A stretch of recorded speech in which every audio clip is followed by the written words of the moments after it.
Je sais pas si vous en êtes conscient, mais chaque jour, il y a des merveilles juste sous nos pieds.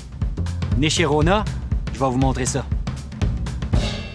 Pour moi, le plancher de céramique est une des 7 merveilles du monde. C'est tellement beau une pièce avec de la céramique, ça vaut la peine de s'y pencher.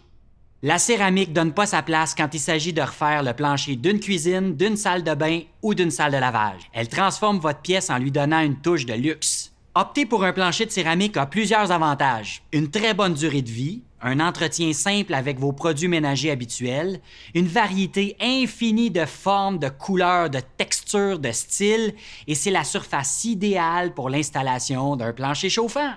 En ce qui concerne l'envers de la médaille ou du plancher, disons que les très belles tuiles coûtent plus cher et que l'installation peut gonfler la facture, mais le résultat sera au rendez-vous. Ajoutons que c'est pas aussi facile à installer qu'un plancher flottant. Il peut y avoir de la casse. Une chance que chez Rona, il y a des outils pour vous aider dans votre pose.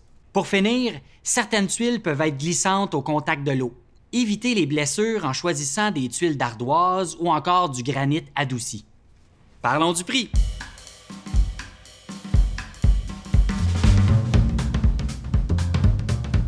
OK, maintenant, il y a des questions importantes à se poser pour bien choisir son plancher de céramique. Il existe 3 types de céramique: la porcelaine, l'argile cuite et la pierre naturelle transformée. De nos jours, plusieurs céramiques imitent d'autres matériaux comme le bois, la pierre, le ciment, etc.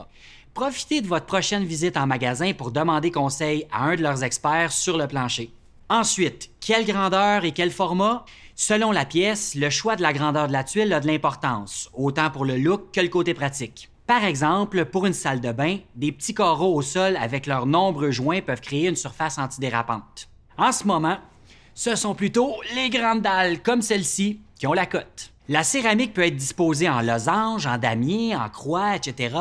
Pensez-y avant de débuter l'installation. Selon le type de pose et la surface à couvrir, utiliser le bon type de coulis pour les joints est super important.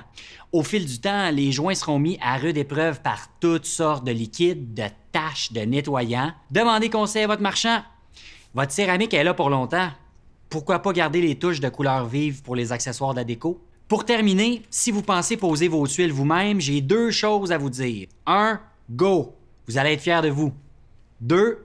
Prévoyez des tuiles supplémentaires pour remplacer celles que vous casserez pendant la pause et pour de futures réparations. 10% de plus, c'est pas du luxe. Les planchers sont quand même rendus sophistiqués. Moi, je trouve ça bien inspirant. En espérant que ça vous a éclairé, je vous laisse là-dessus et je vous invite à visiter rona.ca dans la section L'Atelier pour de l'info supplémentaire et des vidéos sur tous les types de planchers. Bonne réno!